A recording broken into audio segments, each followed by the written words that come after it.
Yes guys, welcome back to another video. Welcome to the George Benson Football Channel for your Liverpool versus Chelsea match preview. It has been a very busy week. I've not been making Chelsea news videos this week, taking a bit of time off after everything that happened last week. Been feeling a bit down, but I have been very much looking forward to this game. Liverpool versus Chelsea, two teams that have won both of their opening games of the season. It's kind of nice to get a trip to Anfield over and done with at this stage of the season. We normally see ourselves go to Anfield in like April, May time, but now we've got a chance to go there, get one of the trickiest fixtures of the season over and done with, and hopefully come away with a result. Chelsea have been playing very well. We've looked so good so far this season, and I think this game is the official test as to whether or not we can win the Premier League. And in terms of gauging whether Chelsea can win the Premier League, I think the fact that it is match week 3 and we go to Anfield, I think it's the perfect time, because if Chelsea lose, it's certainly too early to write Chelsea off from winning the league this year, because it is one of the trickiest fixtures of the season, that if you lose it, you're not too surprised that you lost it, because it's one of those fixtures that can certainly go that way. However, if Chelsea win, then I actually think it proves that we are one of the favourites for the Premier League this year. In terms of the Premier League, it's gone absolutely wild. Just 24 hours ago, I was pretty convinced that Manchester City were about to sign Cristiano Ronaldo, and then it was over for another season. Man United have come in and signed Ronaldo at the very last minute to avoid one of the most dramatic transfers in history. They created the U-turn for themselves. So Man United are now going to be dangerous. They're going to be buoyed by the signing of Ronaldo.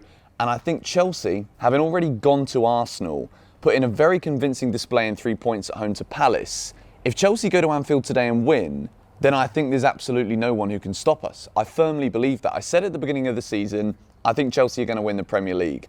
I stand by that, whether we win, lose or draw today. Any result that isn't a defeat, I think is a good one at this moment in time.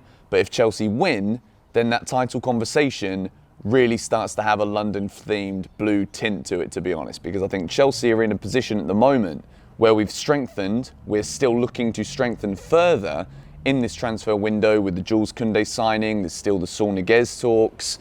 And I think with United signing Ronaldo, I think Chelsea will be even more obliged to push through the transfers that they're looking to do before the end of the window. Chelsea news will be back tomorrow. I've just needed a bit of a break this week. I'm sure you guys can understand. But without any further ado, please subscribe to the George Benson Football Channel, and if we can hit 3,000 likes before kick-off against Liverpool later on today, then I will be a very happy man. But we begin with the goalkeeper, and it is Mr. UEFA Goalkeeper of the Year, Edouard Mendy. The Chelsea awards this week have just been absolutely insane. I say the Chelsea awards because it's the UEFA awards, but they might as well have given them all to Chelsea players, to be honest. They gave Ruben Diaz, who spent more time on the flipping floor, gave him Defender of the Season, but one that was absolutely granted, guaranteed, and on the flipping money was Edouard Mendy winning Goalkeeper of the Year. 4 goals conceded as Chelsea went on to win the Champions League. An incredible debut season. And I think the confidence at the moment within this Chelsea squad, knowing the individual quality that everybody has, but also the collective togetherness, I think Edouard Mendy kind of goes under the radar when we talk about the most important people within the Chelsea dressing room. He's friends with everybody. We've just lost Kurt Zouma to West Ham, which is going to be a big loss for the dressing room. And I think when players go in and players go out, it is important to remember that sometimes there is a massive void left in the dressing room that people are going to have to really live up to. Zouma was one of those players, but I think Mendy is another one of those players who can certainly offer more than enough to consolidate that dressing room and tighten it and bond it even further.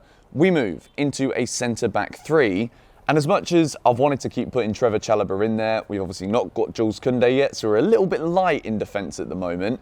But Azpilicueta was fantastic last week away at Arsenal, and he begins in right centre-back today alongside Andreas Christensen. I keep thinking, is it time to bring Thiago Silva back? And then I see Christensen's performances, and I'm like, can we vindicate it? Can we justify Thiago Silva coming back at the expense of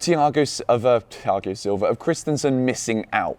And I don't think we can. I think Christensen's been very good. He's about to sign a new contract.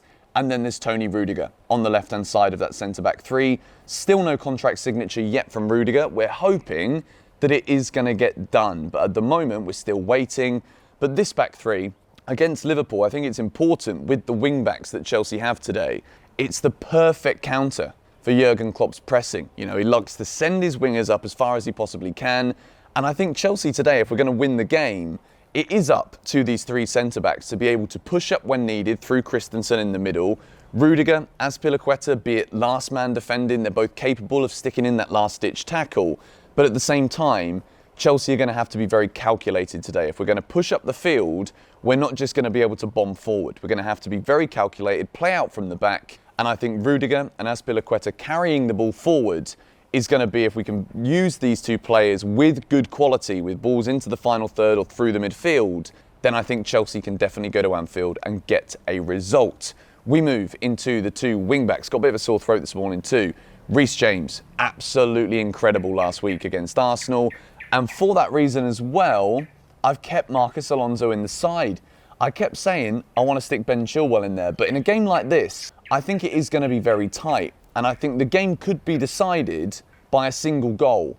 And for that reason, with Marcus Alonso scoring one already this season, playing a big part in the game against Arsenal as well, looking dangerous, I can't drop him right now. And as much as I love Ben Chilwell, and I think we all know that deep down, between now and the end of the season, Chilwell will certainly, is a fly trying to get involved with the GBFC video today. You can piss off, man. Chilwell will most likely be Chelsea's #1 left-back again by the end of the season, but Thomas Tuchel at the moment is picking his teams based off of who's playing well, as well as also who becomes available. And I think that Marcus Alonso at the moment, particularly that attacking threat that he has, is linking up so well down that left-hand side of the pitch with so many players. And I think today, you're going to see my front three in a moment. I've made a change to last week. I think Alonso could play a huge part in opening up the space for Chelsea between the lines or trying to get behind the Liverpool defence. Trent Alexander-Arnold, we know he's very, very quick. Marcus Alonso, not really renowned for his pace, but I think the footwork that he has and the ability to play a nice one-touch pass on the left-hand side could be key for Chelsea. We move into a central midfield two of N'Golo Kante and Jorginho. N'Golo Kante loves to play against Liverpool. He often shows them up in the middle, reminding everybody he's the best central midfielder in the world, UEFA's Midfielder of the Year, and then UEFA's Player of the Year. Jorginho wins the award, and I think these two together, I've said it at the beginning of the season, as much as I rate Mateo Kovacic, I think these two are Chelsea's best combination. And I think if we can get the best out of Kante now that he's getting back fit, then I hope to see him play alongside Jorginho, because I think they bring the best out of one another. We see a bit more of Kante's ball progressing side when Jorginho's in the team because he prefers to sit back. We've got the passing range of both players too. Even though Kante isn't really renowned for his passing, it's certainly improving game by game. And in matches like this against Liverpool, Chelsea aren't going to be able to misplace many, if any, passes if they do not want to be punished. So my front three, this is where it gets very interesting. After the wonderful second debut last week of Lukaku, that one is obvious.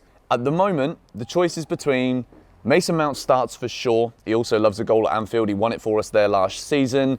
It's Kai Havertz or Timo Werner.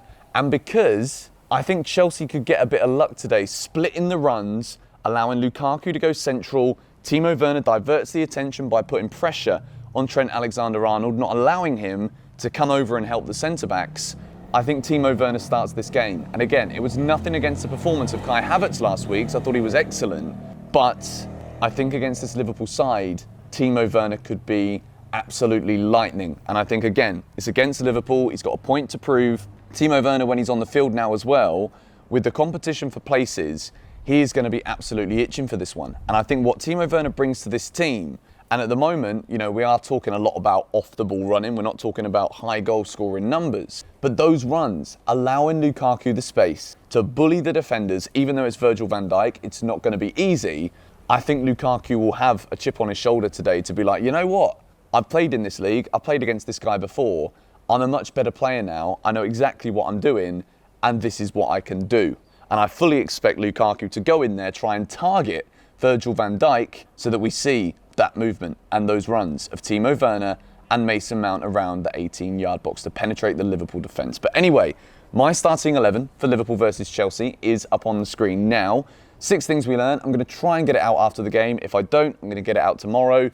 And yeah, I've just I put it on Twitter earlier this week that I've been a bit off the pace in terms of like feeling good totally up here this week. I've not really been wanting to to make videos. I've been a bit nervous in this house. I've been kept waking up every flipping night, sleeping for only a couple of hours, so it's not been ideal. But I'm sure you guys can understand. I know I've explained it quite a few times in this video today, but people sometimes think I've disappeared off the face of planet Earth if I don't make a Chelsea news video. So clearing that one up for you guys. Thank you all for watching. My prediction is 1-0 Chelsea. Another clean sheet for Mendy, another 3 points, keeping at the top of the Premier League table. But anyway, catch you guys later. Come on, you Blues.